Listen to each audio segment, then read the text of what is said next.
നമ്മൾ new year resolutions ഒക്കെ എടുത്തു കഴിഞ്ഞ് പ്ലാനൊക്കെ ചെയ്ത് നമ്മുടെ ജാനുവരി 1-ാം തീയതിയും ഈ ഒരു 7-ാം തീയതി എത്തി നിൽക്കുന്ന സമയത്ത് നിങ്ങൾ ഇപ്പോഴും ആ ഹാബിറ്റ്സ് ഒക്കെ നന്നായിട്ട് ഫോളോ ചെയ്യുന്നുണ്ടെങ്കിൽ കൺഗ്രാറ്റ്സ്. അത് തുടർന്ന് കൊണ്ടുപോയിക്കൊണ്ടിരിക്കുക. കാരണം ഒരു ഹാബിറ്റൊക്കെ ബിൽഡ് ചെയ്ത് പോകാനുള്ള വിൽ പവർ നിങ്ങൾക്കുണ്ട്. പക്ഷേ ഇത് ബ്രേക്കായി കാണും പലർക്കും. കാരണം ഡിസംബർ 31-ാം തീയതി വരെ നമ്മൾ ഏതോ ഒരു ലൈഫ് സ്റ്റൈൽ ഫോളോ ചെയ്തിട്ട് പെട്ടെന്ന് 1-ാം തീയതി ഭയങ്കര ഡിസിപ്ലിൻഡ് ആയിട്ട് ഇരുന്ന് കഴിഞ്ഞാൽ നമ്മുടെ ബോഡിയും മൈൻഡും ഒക്കെ അതിനോട് റിജക്റ്റ് ആവും. അപ്പോൾ 1-ാം തീയതി നമ്മൾ ചെയ്തു, 2-ാം തീയതിയും എങ്ങനെയൊക്കെ ചെയ്തു, 3-ാം തീയതി തൊട്ട് എന്തായാലും കയ്യിൽ നിന്ന് പോയിട്ടുണ്ടാവും.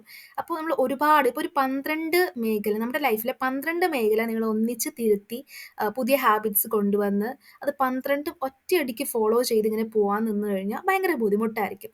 ആദ്യം തന്നെ നമ്മുടെ ഓരോ ഏരിയയിൽ നിന്ന് ഓരോ ഹാബിറ്റുകളായിട്ട് ചേഞ്ച് ചെയ്ത് പുതുക്കിക്കൊണ്ടേയിരിക്കുക. ഒരു സ്ലോ ടൈം പ്രോസസ്സാണ്. ഇത് ഭയങ്കര പതുക്കെയാണ് നടക്കുക. നല്ല ക്ഷമ വേണം. കാരണം ഒറ്റയടിക്ക് നന്നാവുക എന്ന് പറയുന്നത് കുറച്ച് ബുദ്ധിമുട്ടുള്ള കാര്യമാണ്. നമ്മൾ ആദ്യം ഒരു ഏരിയ ഫോക്കസ് ചെയ്താൽ മതി. എന്നിട്ട് അടുത്തതിലോട്ട് അങ്ങനെ പോയാൽ മതി. ഇപ്പോൾ ഒരു ബുക്ക് വായിക്കുന്ന ഒരു പുതിയ ഹാബിറ്റ് കൊണ്ടുവരണം.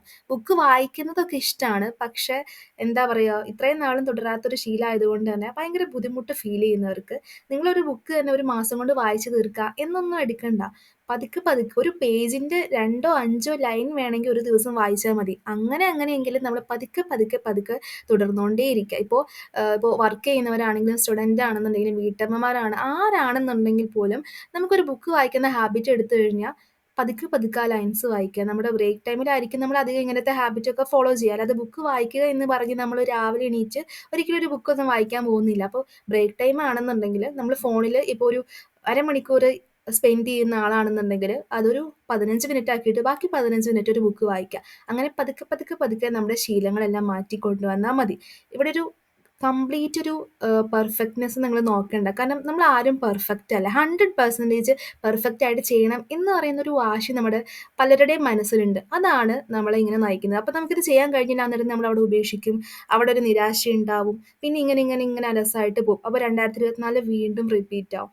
ഇത് നമ്മൾ അനുവദിക്കാതിരിക്കുക. നമ്മൾ പെർഫെക്റ്റ് ആയിട്ട് ഒന്നും ചെയ്യുന്നില്ല. നമ്മൾ ബെറ്റർ ആവാനാണ് ശ്രമിക്കുന്നത്. 12 മാസത്തിൽ ഒരു 10 മാസം നമ്മൾ നന്നായി ജീവിച്ചാൽ മതി. മീൻസ് നമുക്ക് 2 മാസം നമുക്ക് എന്തായാലും ബ്രേക്കുകളും കാര്യങ്ങളൊക്കെ തന്നെ വരും. ഒരു വർഷം ഫുള്ളി നമുക്ക് പ്രൊഡക്റ്റീവ് ആയിരിക്കാൻ പറ്റിയില്ലെങ്കിലും ബാക്കി എല്ലാം കളഞ്ഞും ഒരു 10 മാസമെങ്കിലും നമ്മൾ നന്നായിട്ട് പ്രൊഡക്റ്റീവായിട്ട് കഴിഞ്ഞൊരു വർഷത്തെക്കാളും ജീവിച്ചു എന്നൊരു ഉറപ്പ് മാത്രം മതി ഈ ഒരു വർഷം തന്നെ ഒരു ബെറ്റർ ആവാൻ. മാക്സിമം ഒരു 80% നമ്മൾ ബെറ്റർ ആവുക ആ ഒരു വർഷം ഉണ്ടായിരുന്നതിനേക്കാളും. അപ്പോൾ അത് തന്നെയാണ് നമ്മുടെ എയിം. അതുകൊണ്ട് തന്നെ ഹാബിറ്റ്സും റൂട്ടീനൊക്കെ ബ്രേക്ക് ആയവർ വീണ്ടും ട്രൈ ചെയ്തുകൊണ്ടിരിക്കുക. നമ്മൾ പലപ്പോഴും കേട്ടും അടുത്ത് തന്നെയാണ് ട്രൈ അഗെയിൻ ഫെയിൽ അഗെയിൻ. അത് തന്നെയാണ് പറയാനുള്ളത്. നമ്മൾ വീണ്ടും ശ്രമിച്ചുകൊണ്ടേയിരിക്കുക. ഇത് ലൈഫാണ്, ജീവിതമാണ്, ജേണിയാണ്. ഇത് ഇങ്ങനെയാണ്. ഇത് പെർഫെക്റ്റ് ആയിട്ടുള്ള ഒരു ക്യൂബ് അല്ല. ഓക്കെ.